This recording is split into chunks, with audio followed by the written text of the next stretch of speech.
ভূত অথবা আত্মা, এই দুটো বিষয়কে আমরা যতই বিজ্ঞান মানসিকতার জন্য আমাদের সমাজ থেকে আড়াল করতে চাই না কেন, কিন্তু আমাদের যে বাংলার লোক সংস্কৃতি এবং বিভিন্ন সাহিত্য চর্চা বা উপাখ্যানগুলি রয়েছে তার মধ্যে এই বিষয়গুলো খুব বেশিভাবে প্রচলিত রয়েছে।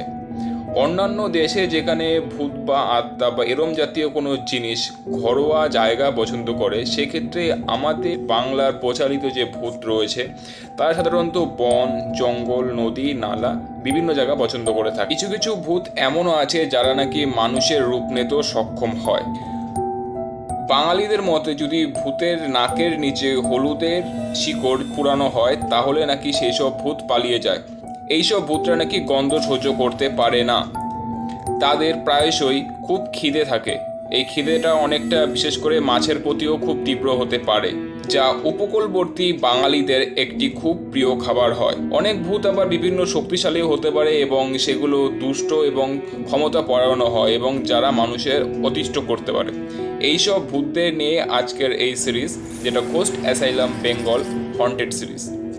ব্রহ্মদৈত্য। ব্রহ্মদৈত্য হলো মৃত ব্রাহ্মণদের আত্মা। যারা হিন্দু মতে সর্বোচ্চ শ্রেণীভুক্ত লোক হয় তাদের ব্রাহ্মণ বলে। এই ব্রাহ্মণের ব্রাহ্মণত্ব গ্রহণ করার জন্য উপনয়ন বলে একটি অনুষ্ঠান হয়। কোনো ব্রাহ্মণ যদি সেই উপনয়নের অনুষ্ঠানের 10 দিনের মধ্যে মারা যায় তাহলে সেই মানুষের আত্মা ব্রহ্মদৈত্যে পরিণত হয়। ব্রহ্মদৈত্য ভূতগুলো সাধারণত পিপুল, বট, অশ্বত্থ, শেখর গাছের মধ্যে বাস করে। হিন্দু পৌরাণিক মতে এই গাছগুলো ভগবানের সঙ্গে জড়িত হওয়ার থাকার জন্য এই গাছগুলোকে পবিত্র হিসেবে ধরা হয়। পৌরাণিক মত অনুযায়ী এই পিপুল গাছের শিকড়কে ব্রহ্মা এবং গাছের দেহকে বিষ্ণু এবং পাতাগুলোকে শিব হিসেবে ধরা হয়। ব্রহ্মদৈত্যগুলো শুধু ধর্মীয়ভাবে শুদ্ধ করা খাবারই গ্রহণ করে এবং খুব কমই এমন শোনা গেছে যে কোনো ব্রহ্মদৈত্য কোনো মানুষকে ভয় দেখানো অথবা তার ক্ষতি করার চেষ্টা করে। পেতনি। পেতনি সম্পর্কে খুব কমই বাংলায় জানা যায়, কিন্তু এইটি একটি খুব প্রচলিত ভূত। জানা যায় যে খুব কম বয়সী যেসব মেয়ে বা যেসব বধূরা মারা যায় তারা তাদের অপূর্ণ বাসনা পূরণ করার জন্যই পেতনির রূপ নিয়ে ফিরে আসে।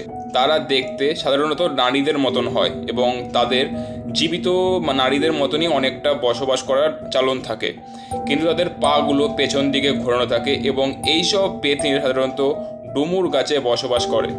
লোককাহিনী অনুসারে এইসব পেতনিরা তাদের চরিতার্থ এবং তাদের অপূর্ণ বাসনা পূরণ করার জন্যই পুরুষদের আকর্ষণ করার চেষ্টা করে। একবার কোনো পুরুষ বা কোনো যুবক যদি এই পেতনিদের দ্বারা আকর্ষিত হয়ে যায় তাহলে পরবর্তী সময় এই পেতনি হিংস্র এবং ভয়ঙ্কর রূপ ধারণ করতে পারে।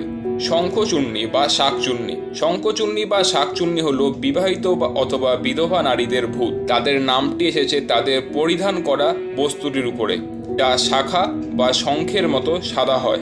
শঙ্খচূর্ণী বা শাকচূর্ণীরা পেতনিদের তুলনায় একটু কমই হিংস্র হয়, কিন্তু তারা খুব দ্রুত অপরাধ করতে পারে। তারা বিবাহিত মহিলাদের শরীরের ভেতরে জোর করে প্রবেশ করার চেষ্টা করে, যাতে তারা তাদের হারিয়ে যাওয়া বিবাহিত দিনগুলোর জীবন আবার নতুন করে যাপন করতে পারে সেই বিবাহিত মহিলার দ্বারা।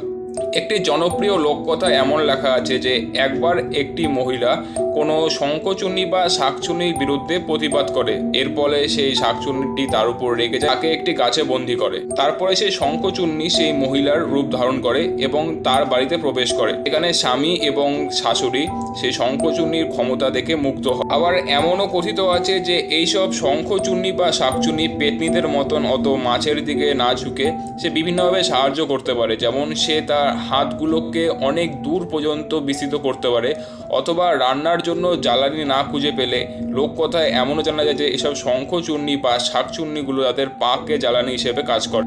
শঙ্খচূর্ণী বা শাকচূর্ণী থেকে মুক্তি পাওয়ার জন্য হলুদের শিকড় পোড়ালে সে তার আসল রূপ ধারণ করে এবং সেই সময় যদি সেই শঙ্খচূর্ণী তার অপরাধ স্বীকার করে এবং সেই মহিলার খোঁজ দিতে পারে তাহলে সেই বন্দি মহিলাকে মুক্ত করলে সেই শাকচূর্ণীরও মুক্তি হয়। মেচোভূত। সাধারণত বাঙালি ভূতেদের খিদে মৃত্যুর পর বাড়ে বলে আশঙ্কা করা হয়, আর এই মেচোভূত হলো একটি পুরুষ প্রকৃতির ভূত। এই মেচোভূতগুলো সাধারণত যারা জেলে অথবা মাছ ধরে অথবা মাঝি তাদেরই রূপান্তরিত রূপ। বেশিরভাগ সময় কোনো জেলে বা কোনো মাঝি অথবা কোনো মাছ ধরে এমন কোনো ব্যক্তি জলে পড়ে গিয়ে অথবা জলে ডুবে গিয়ে মারা গেলে তারা মেছোভূতে পরিণত হয়। তারা তাদের খিদে মেটানোর জন্য পুকুর, হ্রদে অথবা কোনো দিঘির জলে ওত পেতে বসে থাকে। অন্য কিছু বাঙালিদের মতে এই মেছোভূতগুলো শুভ নয়, কারণ এইসব মেছোভূতগুলো সাধারণত মাছের দিকে নজর দেয়। অর্থাৎ কোনো ব্যক্তি যদি কোনো সময় এই মেছোভূতের পাল্লায় পড়ে তাহলে সে নাকি সেই ব্যক্তির কাছে সেই মাছটি ভিক্ষা করে, অনেক ঠিক এরকমভাবে যে মাছটা দিয়ে যাও অথবা মাছটা দিয়ে যাও এই বলে। এই মেছোভূতগুলোর সম্বন্ধে এমনও জানা গেছে যে এই মেছোভূত সাধারণত মাঝিদের নৌকা থেকেও মাছ চুরি করেছে অনেক সময়। নিশিডাক। নিশিডাক হলো এমন কিছু ভূতেদের আত্মা যেসব মানুষকে মৃত্যুর পর ঠিকমতো কবর অথবা তাদের অন্তিম সৎকার না করা হয় বা পুরানো না হয়, তারা এই সব নিশি ভূতে পরিণত হয় এবং এদের দেখতে অনেকটা দূর থেকে ছায়ার মতন দেখ।